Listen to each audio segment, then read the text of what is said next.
For the repair of the temperature control E&P-03 by Korval, the following procedures were necessary. Replacement of various electronic components and general cleanup of the unit. For testing we use 24-volt DC power supply.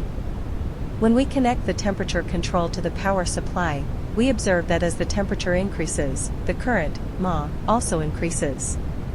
No further testing is possible due to the absence of additional units.